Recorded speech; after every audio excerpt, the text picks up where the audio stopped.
जी हाँ दोस्तों, 20 साल में नहीं सुना, अब देखिए क्यूआर कोड से सुनेगी नीतीश सरकार। तेजस्वी के आते ही हड़बड़ा गए नीतीश बाबू। फैसलों ने बढ़ाई बीजेपी की टेंशन। लाइए क्यूआर कोड स्कैन कीजिए, पहुंचिए सीधे नीतीश कुमार तक। साहब 20 साल कहां थे? पूरी खबर, पूरा मामला आपको बताएंगे। आप द राजनीति बिहार का विशेष सेगमेंट देख रहे हैं। मैं हूं आपके साथ यासूब रजा। दोस्तों, बिहार चुनाव के बाद उम्मीद थी कि बिहार के बदलाव की कहानी लिखी जाएगी, पटकथा लिखी जाएगी।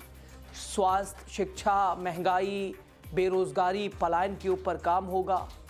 लेकिन यहां तो साहब डबल इंजन वाली सरकार लालू प्रसाद यादव पे ही हाथ धो के पड़ गई है। और नीतीश कुमार की सरकार, उनके नेता, उनके प्रवक्ता, बीजेपी के नेता लगातार तेजस्वी यादव को ढूंढ रहे थे।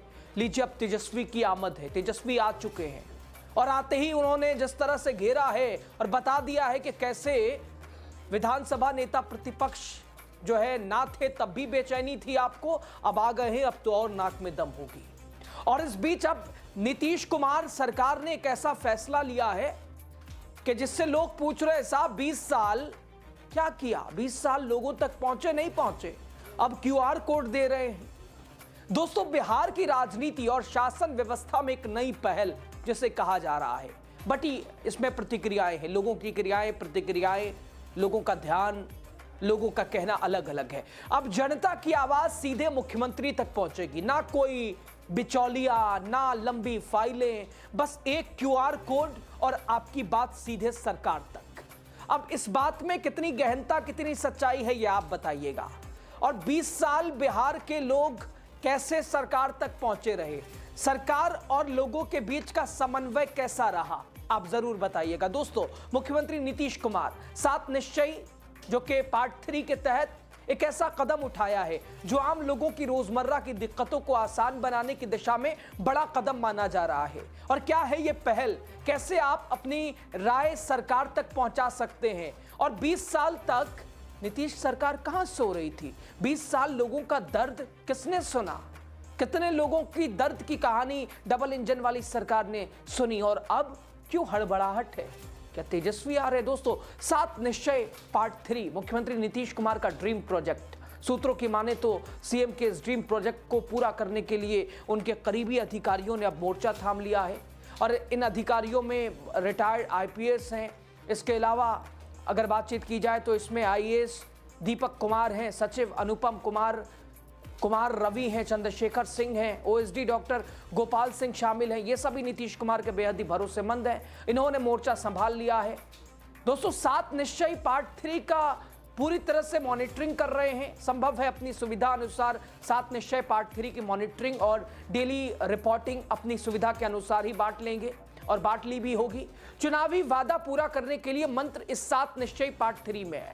इसमें नए रोजगार, नौकरी के सूत्र छिपे हैं, उद्योग धंधे का ब्लूप्रिंट है, कृषि क्षेत्र, बेहतर शिक्षा, सही इलाज, बेहतर स्वास्थ्य का मूल मंत्र भी है। नीतीश कुमार का ये ड्रीम प्रोजेक्ट है, तो इसकी वजह भी है। मुख्य सचिव उधर प्रत्यय अमृत की अध्यक्षता में 3 उच्च स्तरीय समितियों का गठन भी किया जा चुका है। इन समितियों के गठन का दोस्तों उद्देश्य बस यही है, बिहार के बदलाव की कहानी, बिहार के बदलते इतिहास और वर्तमान की कहानी की पटकथा लिखी जाए। अब ये धरातल पर कितना पहुंचेगा, लोग कितने संतुष्ट होंगे, आने वाला समय बताएगा। या महज ये भी फाइलों तक, कागजों तक, अफसरों तक वहीं रह जाएगा। इधर नीतीश कुमार ने भी खुद साफ कर दिया है कि तानाशाही, अफसरशाही हावी है। अधिकारी जनप्रतिनिधि की ही बात नहीं सुनते हैं। खुद मुख्यमंत्री इस बात का एक तरह से उसे स्वीकारते नजर आए। खैर दोस्तों, दरअसल बिहार की राजनीति एक बार फिर जनसंवाद के केंद्र में है। मुख्यमंत्री नीतीश कुमार ने सोशल मीडिया के जरिए एक विस्तृत संदेश साझा किया है और न सिर्फ अपनी सरकार की प्राथमिकताएं बताई हैं, बल्कि जनता से सीधे संवाद की नई व्यवस्था भी शुरू की है। नीतीश कुमार ने याद दिलाया, 24 नवंबर 2005 से उनकी सरकार न्याय के साथ विकास के सिद्धांत पर लगातार काम कर रही है। उनका कहना है कि सरकार ने पूरे बिहार को एक परिवार की तरह माना है, जहां समाज के हर वर्ग का मान सम्मान, जीवन सुधार, एक तरह से उसकी पूरी जिम्मेदारी सरकार के कंधों पे रही। और इसी सोच के साथ सरकार ने 7 निश्चय 3 कार्यक्रम लागू किया है, जिसका लक्ष्य है साल 2025 से 2030 के बीच बिहार को देश के सबसे विकसित राज्यों की श्रेणी में लाना। इस कार्यक्रम का 7वां और सबसे अहम निश्चय है सबका सम्मान, जीवन आसान। सरकार मानती है कि विकास सिर्फ सड़कों और इमारतों से नहीं बल्कि आम आदमी की रोजमर्रा की परेशानियां कम करने से होता है। और इसी सोच के तहत वरिष्ठ नागरिकों के लिए घर बैठे स्वास्थ्य सेवाओं की शुरुआत की गई है, जैसे पैथोलॉजी जांच, ईसीजी, इसके अलावा फिजियोथेरेपी और नर्सिंग सहायता। लेकिन सरकार यही नहीं रुकती है। अब अगला कदम है जनता से सीधे सुझाव लेना। मुख्यमंत्री नीतीश कुमार ने एक क्यूआर कोड जारी किया है और जिसे स्कैन करके कोई भी नागरिक सीधे सरकार तक अपने विचार, अपने सुझाव, अपनी समस्याएं भेज सकता है। क्यूआर कोड स्कैन करते ही एक ऑनलाइन फॉर्म खुलता है जहां लोग अपने अनुभव और अपने सुझाव दर्ज करा सकते हैं, अपनी शिकायत बता सकते हैं।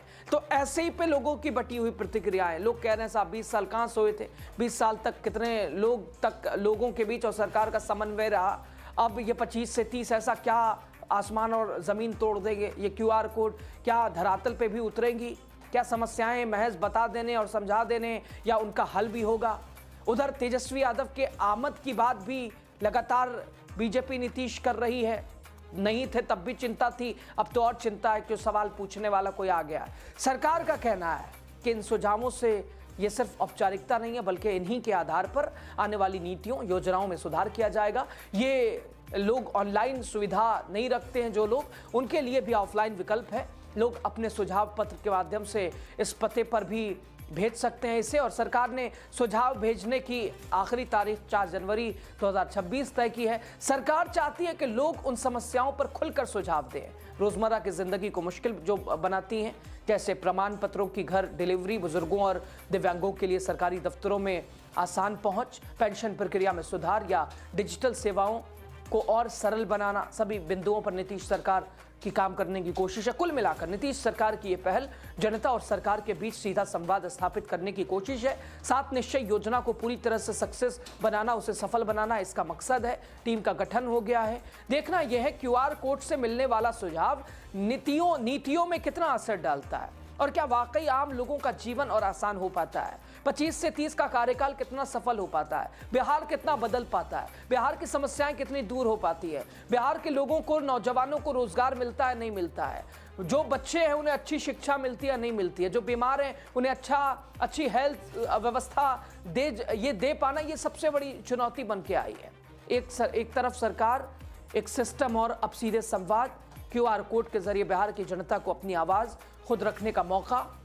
और दूसरी तरफ दोस्तों तेजस्वी यादव भी बिल्कुल अब बिहार में एक्टिव नजर आए। विधानसभा नेता प्रतिपक्ष के तौर पर जो भूमिका उनकी है, अब चढ़े हुए नजर आएंगे, चढ़ाई करते नजर आएंगे। और शायद उन्हीं के आने की वजह से देखिए नीतीश कुमार एक्टिव हो गए हैं। उधर बीजेपी चाहती है नीतीश रिटायर हो, लेकिन नीतीश काम कर करके अपने आप को, जो उन्होंने साबित कर दिया कि रिटायरमेंट मूड अभी छोड़ दीजिए, अभी तो ठीक ही है, क्या बुरा है। खैर बहरहाल ये तमाम नीतियां, ये तमाम नीतीश कुमार की कार्यशैली, उनका काम। आपके पास भी क्या कोई सुझाव है, कोई परेशानी है, कोई बेहतर विचार है, चुप मत रहिए, क्योंकि इस बार आपकी बात सीधे मुख्यमंत्री तक पहुंचेगी। बोलिए ज़रूर। और क्या सिर्फ आप बोलेंगे और बोलने और सुनने तक की बात रह जाएगी, या इसका असर भी होगा धरातल पे, ज़मीनी इस पे लोगों की अलग अलग राय भी है। खैर आपकी राय ज़्यादा ज़रूरी है। शुक्रिया। वीडियो शेयर कीजिए, चैनल को सब्सक्राइब कीजिए।